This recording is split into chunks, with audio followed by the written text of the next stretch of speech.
Bienvenue à bord de l'autocar Entreposte qui va vous faire voyager dans des contrées totalement inattendues. Aujourd'hui, nous sommes en route pour un mystérieux village qui s'appelle les Mille et Un Visages. Accrochez bien vos ceintures, messieurs, dames, car aujourd'hui, nous allons plonger dans les versions alternatives de nous-mêmes que nous cachons parfois sous notre propre lit. Et non, nous ne parlons pas de votre double maléfique qui mange peut-être des chips au lit, mais plutôt de vos alter ego. Accrochez-vous, l'aventure commence maintenant. Place au générique. Voilà, on y est. Alors on arrête de blablater et on se met au travail. Ouvre grand tes oreilles, c'est important. Je suis pas bête, je sais que ça va pas être facile. T'as pas besoin de prendre des notes pour ça, enfin.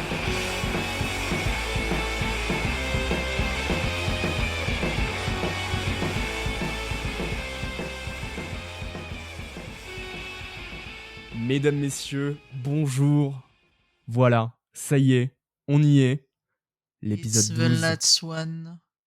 le dernier épisode. Vous l'avez entendu, je suis en compagnie de notre cher Karna qui est en train de décéder. Bonjour Karna. Hello, hello. Désolé, je sors d'une angine carabinée qui m'a mis un chaos technique. Contexte, pendant une semaine, on était en train de discuter pour savoir... On va pouvoir le tourner cet épisode, t'es sûr? Ça va le faire? Tu vas survivre? C'était compliqué. Mais heureusement, tu es revenu parmi les morts, tu as pété la gueule à Satan. Alors, Ça parmi va les morts, je sais pas, mais parmi les vivants, en tout cas, oui. Je suis pas- Bon alors, vous le savez, c'est le dernier épisode de la saison, c'est l'épisode 12, mais également le dernier épisode de notre format court. Et vu qu'on adore relier nos épisodes, il y a 2 semaines, on a parlé de Lego. Et Mm. quoi de mieux que de comprendre Lego à travers les autres? Je veux bien sûr parler, de l'alter ego. Et oui, mon capitaine, l'alter ego. Et d'ailleurs, ce qui est très drôle, c'est que, à titre personnel, lorsqu'on me parlait d'alter ego, je ne m'attendais pas réellement à la définition que nous avons vue chez nos chers dictionnaires. Ah bah oui, oui, C'est, c'est... je, voilà. Alors justement, qu'est-ce que va nous dire le Larousse? Qu'est-ce que va nous dire le Robert? Oh ben le Larousse, le Robert, visiblement, ils se disent tous à peu près la même chose, c'est qu'un alter ego, c'est une personne qui a toute la confiance d'une autre et qui peut la remplacer en toutes circonstances. Ouais. Le Robert te place ça en synonyme de bras droit. Mm. Mais ce qui est hyper bizarre avec cette définition, c'est que si la personne peut remplacer moi en toutes circonstances, bah là on va partir du concept un peu terre à terre, parce qu'effectivement l'alter ego qui peut remplacer le chef, c'est-à-dire le bras droit, bon ça ok, mais si on prend ça d'un point de vue philo, c'est hyper bizarre. Ah bah oui, Si- complètement. Enfin, je suis pas sûr qu'en philo, l'alter ego, ce soit vraiment celui qui peut remplacer au pied levé enfin n'importe qui en fait. Bah, justement, mon Dieu, mais plus le temps passe, plus les épisodes avancent et les transitions sont de mieux en mieux. Parce qu'effectivement, en philo, on n'a pas du tout étudié l'alter ego de cette manière-là. Effectivement, il y a cette relation de l'autre et de moi-même. Forcément, c'est un mot latin. Ce sont 2 mots latins qui relient donc alter, l'autre, et ego, moi-même. Mais pas du tout dans le sens de l'autre peut totalement me remplacer. Au contraire. N'empêche, mine de rien, ce Ouais. serait extrêmement triste que tu sois remplaçable aussi facilement. Le truc, c'est que qui a envie de me remplacer? Enfin, le pauvre. Alors, quand je dis toi, c'est une généralité, hein, c'est Non, pas non, bien toi à sûr. proprement parler, hein. Mais ce serait quand même malheureux dans une société où on cherche justement à s'individualiser le plus possible, à ce qu'on soit remplaçable aussi facilement que ce que nous laisse entendre la définition du Larousse ou du Robert.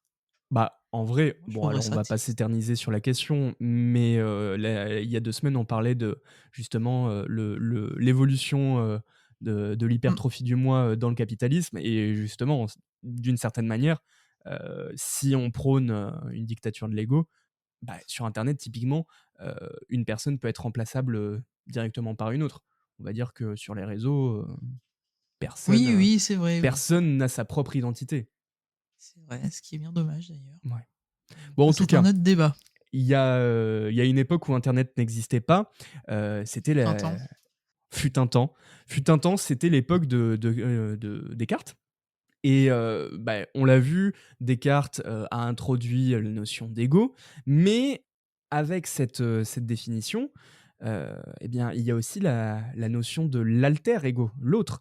En fait, c'est un sujet hyper complexe, voire assez paradoxal, puisque ça sous-tend une question. Comment je peux être face à quelqu'un qui est à la fois même, dans le sens de mêmeté, et Ouais, autre, identique. identique, merci, et De rien. autre que moi? Comment il peut être différent et identique à moi? Je sens que cet épisode va être riche en découvertes sur soi-même. Hein. Bah, tu vois, Ça, je ça y dis est, rien. on est un podcast de développement personnel. Oh non, au secours. Please save my soul. En tout cas, je vous conseille l'excellent podcast Casse Départ du copain, enfin des copains, qui parle de développement personnel et de philo. Très très bon podcast. Mais en tout cas, dans Méditation cartésienne, Husserl, qu'on connaît bien maintenant, en fait, il se concentre sur la conscience comme acte de visée intentionnelle. Ça, on l'a vu il y a 2 semaines. Pour faire simple, on voit à travers la conscience et les sens qu'elle porte en elle. Mais du coup, s'il y a l'autre, est-ce que cette conscience, elle m'appartient totalement? Est-ce qu'elle est à moi? Et surtout, comment je peux dire que l'autre est pareil que moi, et même que moi, et identique à moi, alors que, en fait, je peux pas accéder à sa conscience? Il y a une part chez l'autre que je connais pas, en fait. Et que tu connaîtras jamais, hein, sur le principe. Totalement. Et je suis même pas sûr que l'autre la connaisse. Et c'est pour ça que Descartes dit que l'expérience d'autrui est impossible. Pareil qu'impossible, c'est pas français, hein, cela dit. Alors ça, ma petite dame, on est bien d'accord. Et tu vois, cette expérience d'autrui, en fait, elle va être analysée, elle va être critiquée, étudiée par différents philosophes, penseurs, qui vont essayer quand même de montrer que si on ne peut pas totalement accéder à l'autre, on peut quand même s'en approcher. Tu vois, par exemple, pour Ouais. Malebranche, Déjà, le mec s'appelle Malbranche. Excusez-moi, hein, mais on peut en parler ou pas? Non, parce que Je- Malbranche. en tout Ça, cas, il ça a fait fait un un sacré peu. boulot. Non, mais. T'as pas osé. Bah si, Putain, c'est pas- il est attaché aux chaînes de la connaissance, quoi. On peut passer à autre chose, s'il vous plaît, du coup. J'ai pas envie que tu me tapes, ça va sentir le sapin.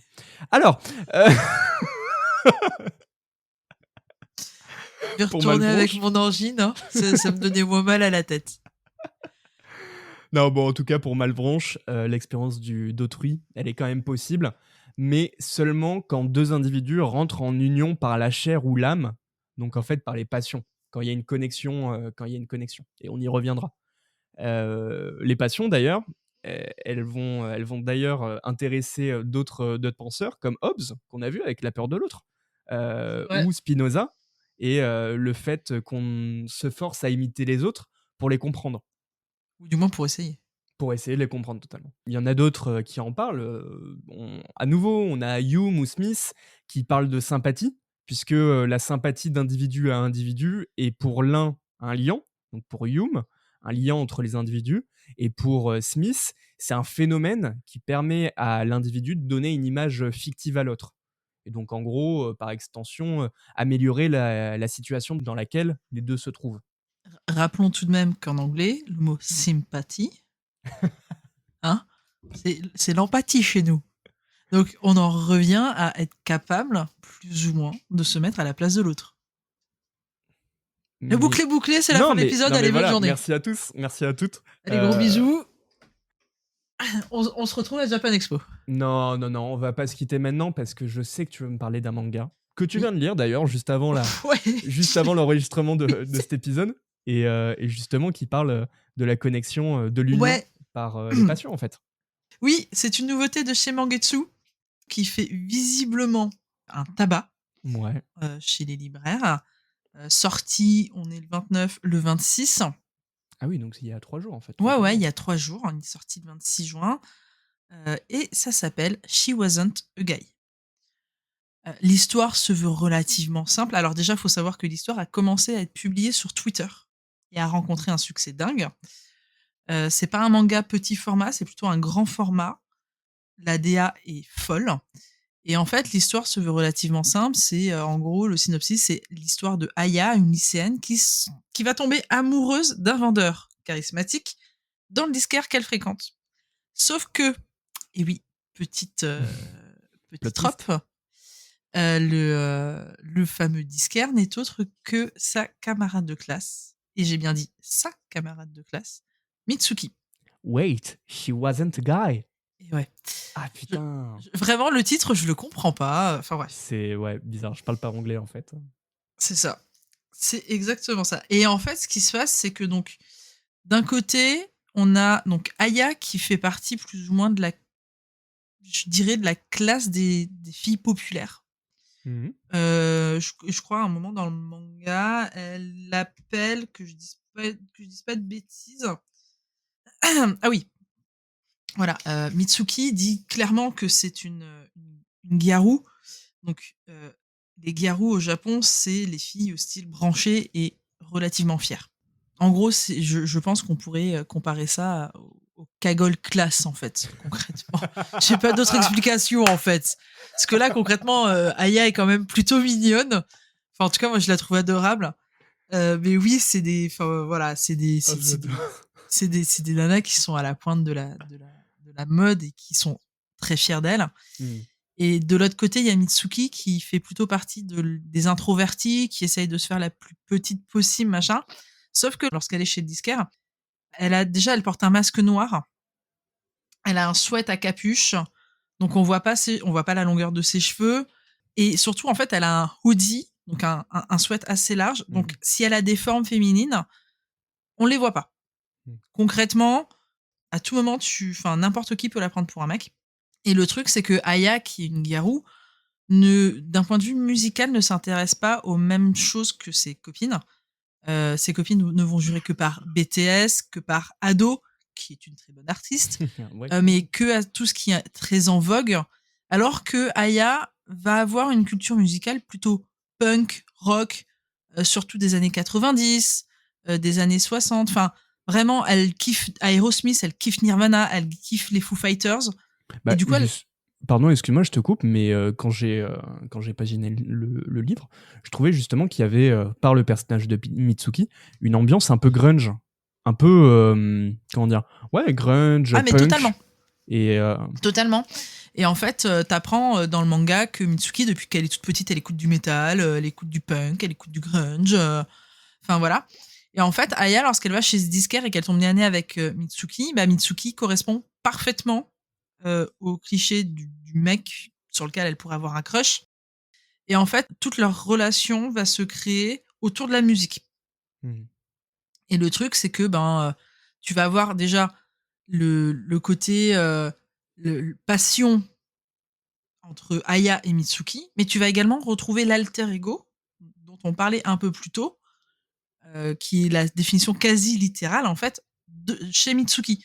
Parce que Mitsuki, elle va avoir sa personnalité très introvertie au lycée, très discrète, machin, je rentre bien dans le moule, je me fais la plus discrète possible, machin. Alors que quand elle est chez Disquaire, déjà, elle a pas le même look, elle a pas du tout la même apparence, et elle a pas du tout le même charisme. T'as des scènes où même elle, Mitsuki, se surprend à avoir des réactions en fait de mec cool, de dragueur, de genre. Même elle, ça la surprend, tu vois. À un moment donné, Aya va dans la boutique et Mitsuki l'accueille, machin. Et donc tu vois Aya qui est en PLS parce que elle tombe nez à nez avec son crush, machin, sans savoir que c'est sa voisine de classe en vrai. Sûr, ouais. Et t'as Mitsuki qui est en mode vous aviez hâte de me revoir. C'est génial. Et même elle est en mode mais c'est vraiment moi qui ai dit ça. Et donc t'as vraiment ce côté se découvrir à travers une passion commune, mais également se découvrir soi-même parce qu'on a l'identité scolaire qu'on veut et l'identité en dehors où on est beaucoup plus libre. Et puis aussi, je pense que même on peut le relier, enfin, aller plus loin pour aller dans la généralité, mais souvent dans un couple, ou en tout cas quand un couple se forme, parce que disons-le, enfin, ce sont deux adolescentes qui tombent amoureuses l'une de l'autre, il y a une sorte d'union qu'on peut retrouver avec ce qu'on disait sur Malebranche, mais surtout d'épanouissement de soi-même Mais grâce à l'autre. alors, il y a ça, mais ça, je pense, et ça reste mon ressenti personnel, je pense que tu peux le retrouver également quand il s'agit d'amitié. Oui, oui, oui. Quand, Là, quand on je parle dis... d'amour, Oui, mais effectivement, dans certaines relations, alors autant certaines relations ne vont pas t'enrichir ni t'appauvrir, hmm, autant certaines, qu'elles soient amoureuses, qu'elles soient familiales, qu'elles soient amicales, etc., vont vraiment venir t'enrichir. totalement. Et c'est là où ça devient intéressant parce que pour le coup, ça t'apporte des choses que tu n'aurais pas eu autrement. Bah, tu vois, tous les deux, si on n'avait pas été copains, on n'aurait pas créé ce podcast, tu vois. Pourquoi t'as pris l'accent de Vaïté pour dire ça, au fait? Je ne sais pas, c'est comme ça que j'exprime ce que je ressens, tu vois. On est copains D'accord. et pas ce podcast. Ah ouais, d'accord. Alors, ce qu'il y a de bien, c'est que du coup, j'ai plus de voix, donc je peux pas le faire. Je peux plus faire ma voix de Mickey Mouse croisée Donald Duck, voilà. Mais très bien, je note ta voix ta voix de Maïté. C'est pour dire que t'es heureux. Très bien. Ouais, voilà, c'est ça. C'est exactement ça. J'espère que tu fais pas pareil avec tes plans cul. Hein. Tu veux pas savoir. Alors, Non. ça, c'était donc She Wasn't a Guy, publié aux éditions Mangetsu, avec un tome publié pour l'instant et Ouais, deux en cours au Japon. C'est un tout à manga fait. de Arai Sumiko. Ouais. Voilà. Et d'ailleurs, je tenais à quand même exprimer aussi la DA, la direction artistique que tu as soulignée, La DA est folle. qui est La- super étonnante parce que, bon, Ouais. alors, c'est pas très auditif comme truc, mais sachez qu'en fait, le manga est parsemé sur chaque case, sur chaque planche, sur chaque page d'un fond qui est totalement vert. Ouais, vert pomme. Voilà. Qui est vert pomme. Et en plus de ça, je trouve que l'autrice a un dessin qui vraiment est hyper immersif. Ouais. On a un découpage qui est très différent de ce dont on peut être habitué. Mhm. Mais je le trouve juste, je trouve le taf fait génial. Honnêtement, je trouve qu'elle a fait un bête de taf. Et le grand format aide carrément parce que ça Ouais. permet de respirer, de vraiment Ouais, tu prendre son rentres temps mieux pour dans regarder. l'histoire. Enfin, moi, je me suis surprise à me taper à rigoler. Vraiment, je l'ai trouvé hyper mimes ce truc et j'ai vraiment envie de voir la suite en vrai. C'est Écoute, rendez-vous pour le prochain tome qui devrait bah sortir ouais, ouais, ouais. Je sais pas dans quand quelques est-ce. mois, je pense.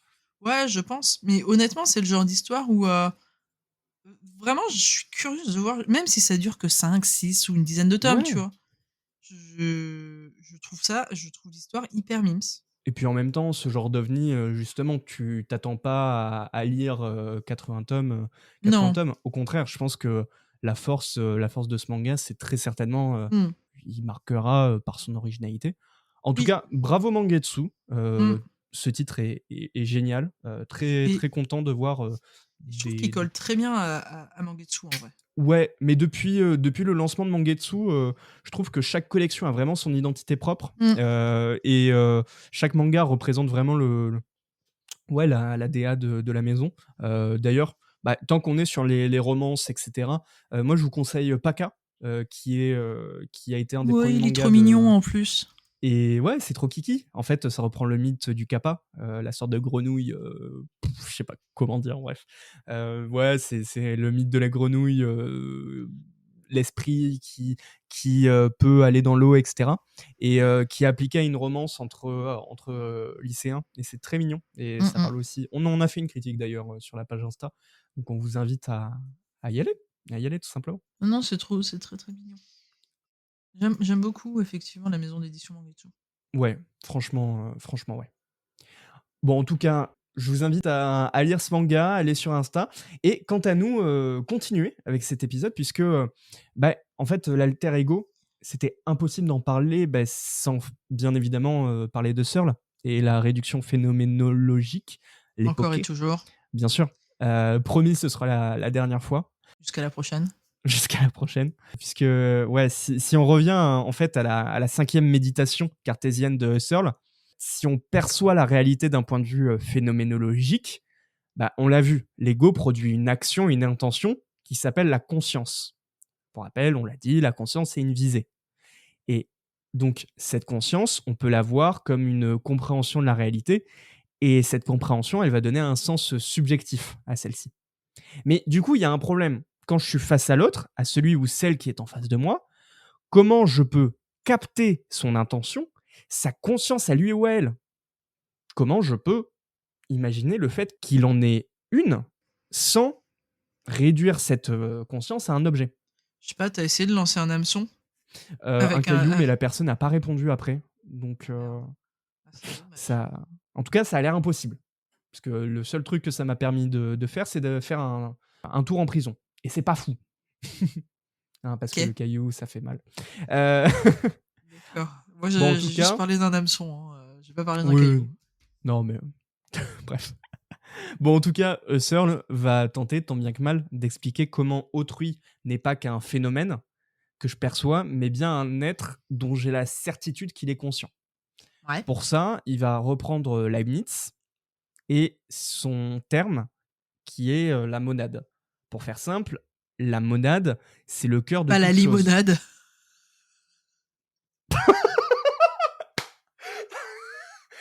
Waouh! Oh putain, entre Malbranche, ça et waouh! Eh, on aura marqué les cœurs là. C'est mon angine, c'est mon angine. Non, non, non. Ouais. En tout cas, ta blague était bien acide. Je sais pas. Euh, Bon, en tout cas, la monade, c'est le cœur de toute chose. Et du coup, Husserl considère que si l'ego évolue dans une monade, dans une sphère propre, eh bien, en fait, il a en lui la trace, la référence, pour reprendre Pierre Guénantia, des autres égos. Ouais. En gros, Ah, donc ça voudrait dire que t'as une mémoire des autres égos. voilà, une trace en fait. Tu n'en as Ouais. pas pleinement conscience, mais tu as des bouts. En gros, l'autre t'a donné quelque chose et tu l'as conservé. Ouais, c'est ça. En fait, tu n'en as pas conscience, mais tu as Oui, une non. trace. Voilà, Ouais, c'est ouais, ça. non, bien sûr. Ouais. T'as une C'est feuille, on t'a fait un trait et puis voilà. c'est comme c'est comme de l'ADN. Ouais, Si l'ego ouais, était c'est ton ça. Ouais. ADN, ben, sans le savoir, tu as l'autre dans ton ADN. Et donc, pour Husserl, et selon les explications de Pierre Guénantia, la subjectivité est donc intersubjective, car elle est reliée aux autres, même si je peux pas réellement comprendre l'autre, en fait. Du coup, Nous ne sommes quand qu'un. oh putain, c'est Evangelion. Voilà. Voilà, j'ai bien fait d'avoir cet animé dans mon cœur. On est dans Evangelion. Enfin, moi, j'avais le roi lion dans la tête, tu vois. C'est pas la même rêve, du coup. Il y a moins de Fanta dans le Roi Lion. Bref, quand je comprends le monde, quand s'enclenche l'époquée, en fait, la réduction phénoménologique, eh bien, à ce moment-là, ma conscience fait l'expérience de l'autre, et ego est la manière dont je donne du sens à l'autre, donc ego et autre, ben les deux, ils agissent conjointement, D'accord. ils agissent ensemble. En fait, c'est comme l'ego. L'autre, il est en moi, mais je peux pas en prendre conscience sans le ramener à un simple statut d'objet. D'accord. Cependant, et tu seras peut-être d'accord avec moi, si on est Mhm. très succinct dans l'explication, il est quand même important de signaler que Searle a en fait du mal à réellement traiter l'importance de l'alter ego. Ouais. En réalité, pour lui, on réalise la présence extérieure du monde et de l'autre à travers notre rapport à la chair qui nous définit dans un espace et une temporalité. Ouais, c'est ça, ouais. Par conséquent, si le sujet vous intéresse, mesdames et messieurs, et autres personnalités, on ne peut que vous conseiller en fait le livre de Michel Henry. Vais-je réussir à dire le mot magique? Je Allez, ne sais pas. brrr, Phénoménologie matérielle. joli. Et on vous mettra en description l'essai d'Élodie Boublil, qui d'ailleurs en fait la synthèse. Mais dans le cadre de ce sujet, Max voulait nous présenter un manga qu'il a dans son petit cœur. Ouais, Il aime dans mon petit cocoro. profondément, comme moi, j'aime les enfants de la baleine. Exactement. Vas-y. Ouais, en fait, juste avant ça, en fait, déjà, Husserl, ce qu'il faut bien comprendre, c'est qu'en fait, en disant oui, l'autre il est avec l'ego, il est derrière la conscience, en fait, c'est une manière de mettre l'autre sous le paillasson, et de pas s'en occuper en disant Ouais, c'est de ta mettre gueule, une c'est magique, quoi. distance. Ouais, mais en fait, c'est un peu en disant ta gueule, c'est magique, il est là depuis le début. C'est un peu ça. Mais Tu pouvais peut-être parler de magie pendant quelques temps. Ah oui, ça. Ça m'arrangerait. Oui, parce que savoir, Kearney est en train de lire Magic Magical Girl Non, je l'ai Sight. fini. Alors, pour l'anecdote, je devais lire, enfin j'ai acheté Magical Girl Sight de chez Akata et Ouais. j'ai fait la boulette de le lire alors que j'étais aux portes de la mort. Ouais, Voilà, bah, j'ai donc mon cerveau qui a mindfuck bien comme il faut. Ça a été un bon bordel pendant 3 jours. en vrai, c'est un peu comme si t'étais dans Homunculus. Ton cerveau Je sais a pas blow up. lequel des deux j'aurais préféré vraiment. Franchement, il y a des trucs, voilà, je suis pas sûr d'en sortir indemne, non. Hmm. Au bon Je vois culot, ce que j'ai pas tu veux dire. encore tous les tomes. Magical Girl C'est vrai. Sight, je les ai lus d'une traite en ayant une angine. Ça, voilà, mon cerveau il a dit ah ouais, tu veux jouer? Bah tiens, vas-y, allez, on y va. Voilà. Mais heureusement, les autres étaient avec toi et tu as pu sortir de cette dure épreuve. Ça dépend du point de vue. Je pense Bon, que en j'y tout ai cas, laissé quelques neurones.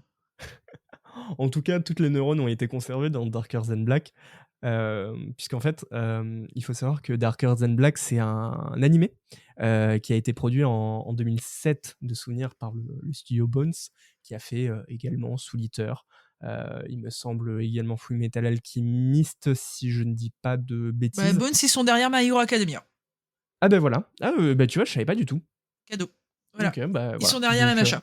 excellent studio d'animation. Et qu'est-ce que ça raconte en fait Darker Than Black? Pour vous faire une mise en situation, il faut savoir que on est dans un monde où il y a une porte qui a été une zone, pour être plus précis, qui a pop dans Tokyo, la porte des enfers, et qui a plongé le monde dans une obscurité totale. Pourquoi obscurité totale? Puisque les étoiles ont disparu pour faire apparaître de fausses étoiles, et en même temps que l'apparition de ces fausses étoiles, sont apparus les pactisans ou les contractants, qui sont en fait, on va dire, des humains, des méta-humains qui ont désormais la possibilité d'utiliser des super pouvoirs en échange d'un pacte. Alors ça peut être le fait de manger à chaque fois qu'on utilise son pouvoir, de fumer une cigarette, bref, ce que vous voulez. Moi, dans mon cas, ça aurait été de perdre un cheveu à chaque fois que j'utilisais mon super pouvoir. Bref, Je pense souvent t'en servir. bah là, du coup, j'ai arrêté. Mais Ah en bah tout oui, t'as cas, plus de ressources. T'as plus de ah ressources. peut-être mes poils au niveau des bras, je sais pas. En tout cas, C'est dégueulasse. tous ces nouveaux pactisans, en fait, sont un peu des légendes urbaines, le gouvernement va forcer la population à oublier leurs traces à chaque fois qu'ils sont confrontés à ceci. Et surtout, dans cet animé, on suit le personnage de Hei, ou Lee, qui est, on va dire, un peu une légende, un assassin extrêmement compétent qui réalise des missions en solo. Et avec cette légende arrive aussi le mythe qu'il serait totalement dénué d'émotions et que celui-ci ne vivrait que pour tuer. Et justement, si on se rapproche de l'analyse eusérienne, en fait, Darker Than Black montre le fait que même si on est voué à être solitaire, si on reprend la notion de ego, au final, du moment où on a fait l'expérience de l'autre, on ne peut plus s'en débarrasser. Autrement dit, Hei n'est jamais dénué d'émotions.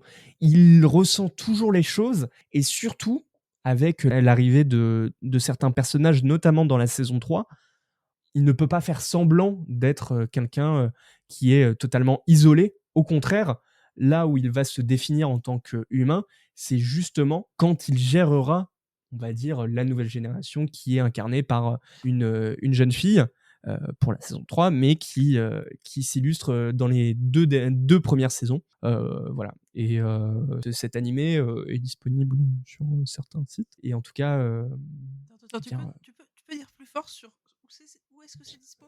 certains sites. Ouais, d'accord.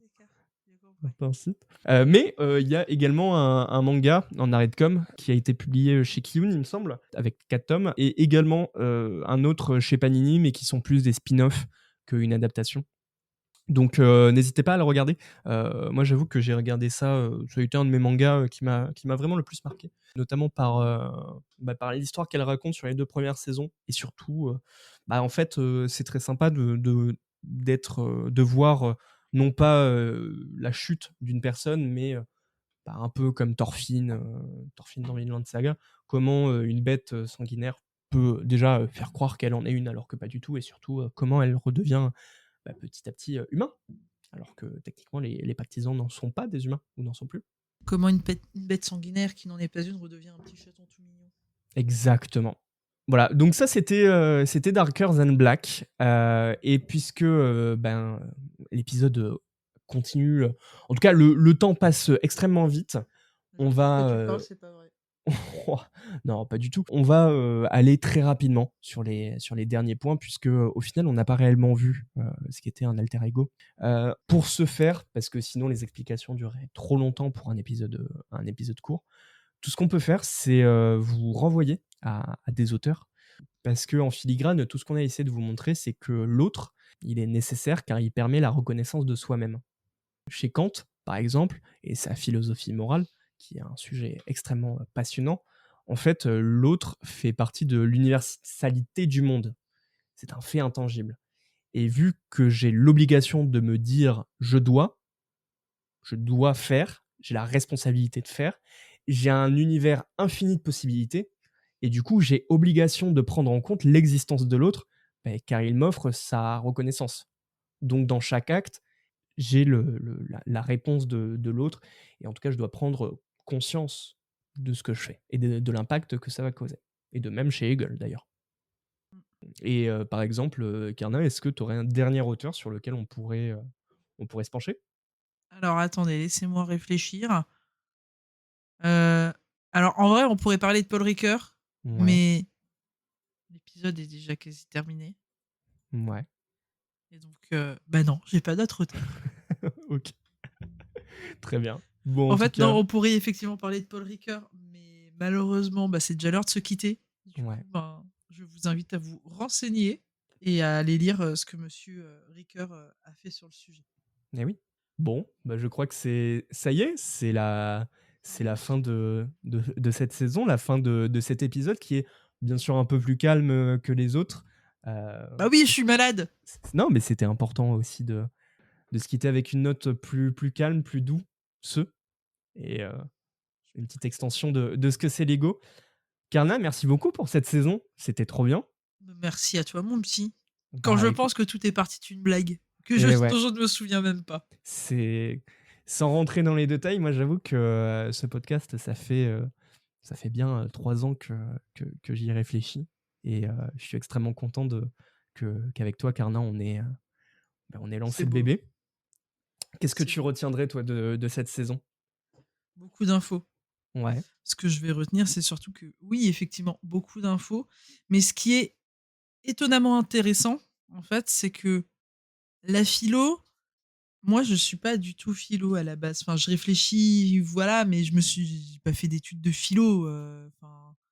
Concrètement, voilà. Mais en fait, la philo reste très large et au final, vraiment, je pense que ce podcast est un vrai pied de nez à toutes les personnes qui disent: «Ah non, mais les mangas, c'est pour les bébés, c'est pour les enfants, voilà, gna gna». Bah non, parce que en fait, alors oui, tu as des mangas pour les enfants, je te l'accorde. Ça, il y a pas de souci sur le sujet. Mais on voit bien que la philosophie, sans qu'on en ait conscience en vrai, va participer à beaucoup de choses de notre quotidien. Mmh. Et c'est ça qui est intéressant en fait. Totalement. Je te rejoins totalement. Moi, j'avoue que, alors, pareil, je ne fais pas d'études de philosophie. Bon, après, Mytho! non, c'est vrai, je fais pas d'études de philosophie, j'ai des cours de philosophie, parce que j'ai la chance d'avoir des professeurs qui sont agrégés, donc j'ai quelques bases, mais en tout cas, j'ai pas une formation, en tout cas. Et j'avoue que, comme toi, j'ai pu apprendre énormément de choses, découvrir des auteurs que je ne connaissais pas, que je ne maîtrisais pas.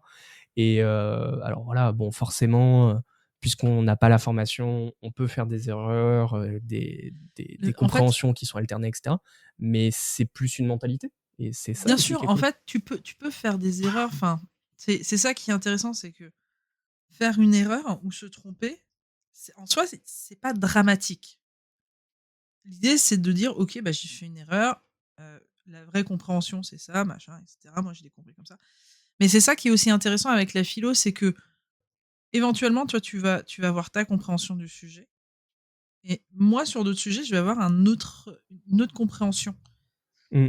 et c'est ça qui c'est pas en fait, ce n'est pas c'est pas marqué dans le marbre.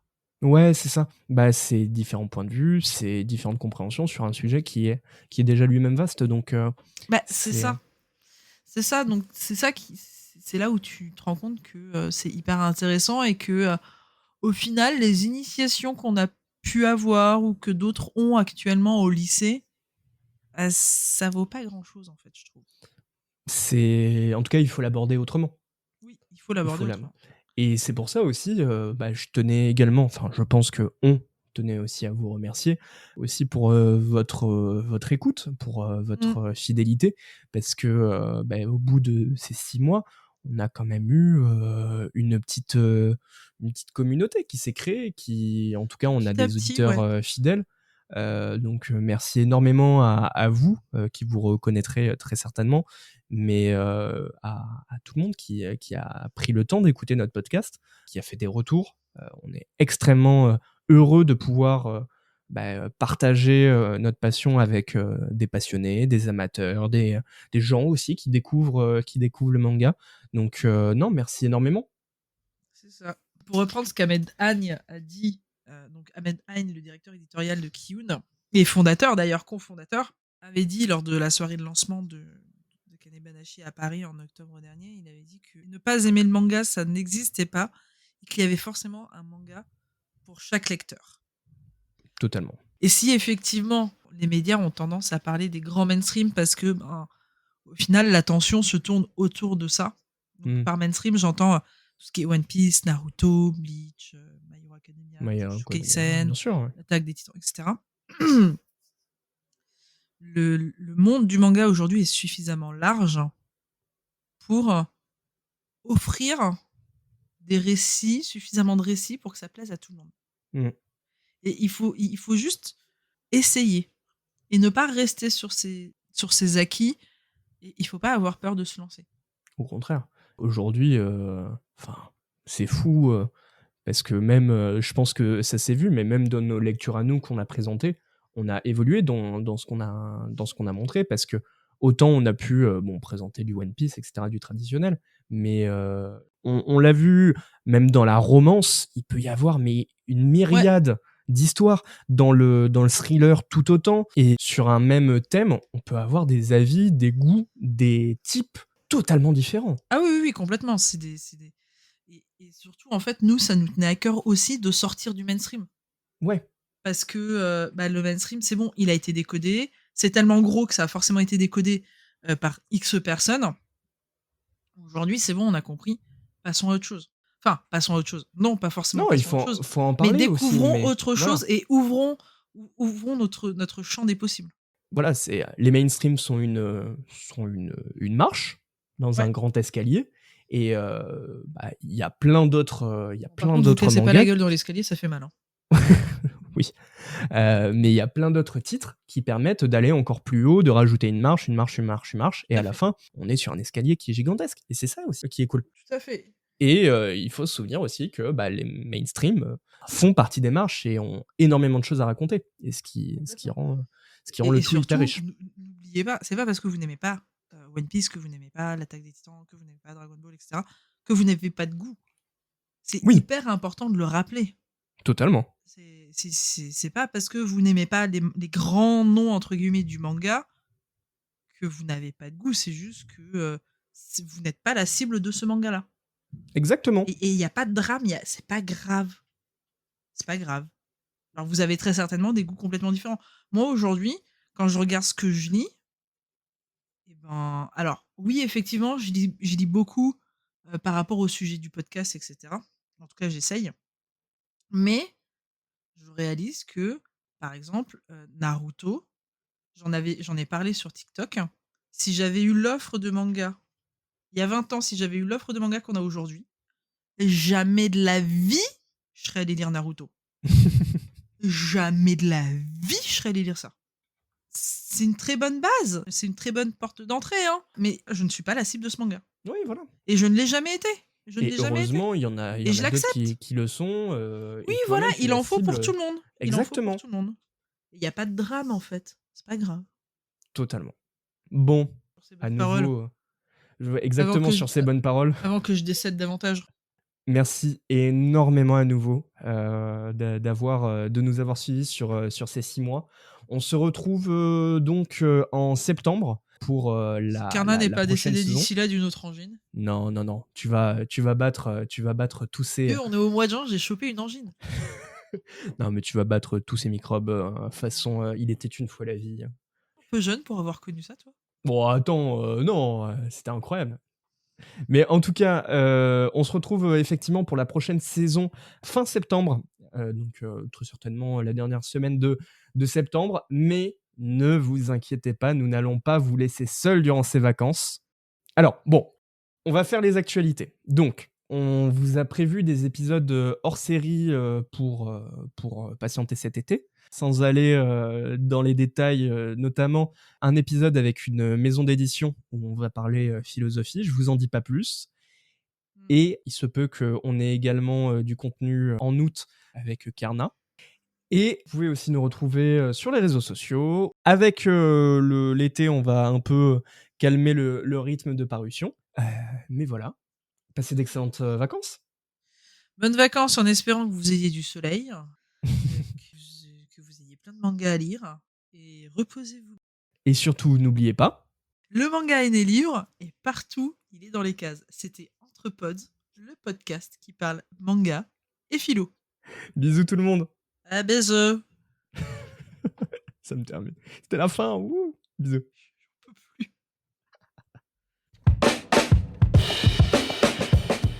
L'épisode vous a plu? Vous souhaiteriez en apprendre plus? Alors n'hésitez pas à nous rejoindre sur Instagram, Threads et TikTok. De la part de toute l'équipe, nous tenions à vous remercier sincèrement d'avoir écouté ce podcast. Prenez soin de vous, n'arrêtez jamais de lire et à très vite pour discuter entre pods.